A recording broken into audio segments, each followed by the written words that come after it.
let's dive into a skill that might just be the single most important factor for your career success. And here's a hint. It has absolutely nothing to do with your IQ. We're going to take a deep dive into what could be your greatest professional asset, emotional intelligence. Okay, let's kick things off with a number that really tells the whole story. Research from Talent Smart is pretty mind-blowing. They found that a staggering 90% of top performers have high emotional intelligence, or EQ. And that's not just some random coincidence, right? That is a clear pattern. So, you might be wondering, how does this stack up against the good old IQ? Well, think of it like this. Your IQ, your raw intelligence, that's what gets you in the door. It's the price of admission. But your EQ, that's what helps you navigate the office politics, lead your team effectively, and ultimately climb that career ladder. And it's not just us saying this. Experts like Dr. Travis Bradberry are all over it. He actually calls it the single biggest predictor of performance. It's not just some nice-to-have soft skill, it's the strongest driver of excellence. So what exactly is it? All right, let's get into the nitty-gritty. What are we actually talking about when we say EQ? Because, a lot of people mistakenly think it's just about being nice. But it's so much more complex and crucial than that.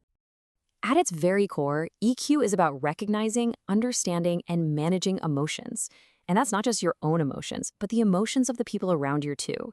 It's the skill set that helps you deal with stress, get your point across, and handle all the daily pressures that life throws at you. And this is exactly why employers are paying attention, big time. A survey from CareerBuilder found that 71% of hiring managers actually value EQ over IQ. But here's the real kicker. Nearly 60% said they flat out wouldn't hire someone with a high IQ if their EQ was low. That message couldn't be clearer. Your technical skills just aren't enough anymore. Okay, so EQ isn't just this one big fuzzy concept. It's really a framework.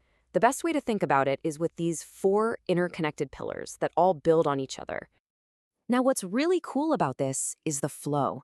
You see how it starts with you? That's what we call personal competence. It's about self-awareness, knowing what sets you off in a meeting, and self-management, keeping your cool when things go sideways.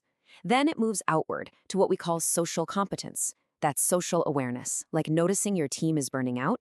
And finally, relationship management, where you use all those other skills to handle conflicts and lead. And here is the absolute best part.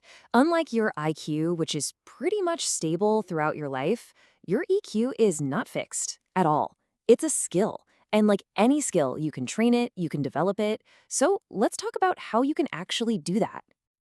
Building your EQ is kind of like building a house. You've got to start with a solid foundation, right? And that foundation is you. It all begins by looking inward and getting a handle on your own emotional landscape before you can effectively start building those connections with the world around you. So, it all starts with mastering yourself. First up is self-awareness. That's simply recognizing what you're feeling and why. Then comes self-management. And this is huge. It's about creating that little bit of space between something happening and you reacting. That pause, that's where you get to choose how you respond instead of just being driven by impulse. Okay, once you've got a better handle on your own stuff, you can turn your focus outward. This is where you build empathy and social awareness. It's about more than just hearing words. It's about reading the room, picking up on body language, and truly trying to understand what someone else is going through, even when they don't spell it out for you. And this is where it all comes together, the final piece of the puzzle, relationship management. This is you taking everything you've learned about yourself and everything you've come to understand about others and using it all to manage your interactions, to communicate better, to inspire people, to handle those tough conversations successfully. All right, you ready to give this a try? The good news is you don't need some complicated formal test to get started. We can just begin with a little self-reflection. I've got a few simple questions for you to think about. First off, just think about yourself for a second. When you start getting stressed out, do you notice it? Are you tuned in to those signals your body and mind are sending you? Just noticing it is the first step. Okay, now let's flip it. Think about other people. Can you usually tell if someone's upset with you even if they're smiling and saying everything's fine? How good are you really at reading those unspoken cues? And last one, let's think about how you act. When you're in a really frustrating situation, what's your gut reaction? Do you just lash out instantly, or have you gotten good at taking that breath, pausing, and then responding in a more thoughtful way?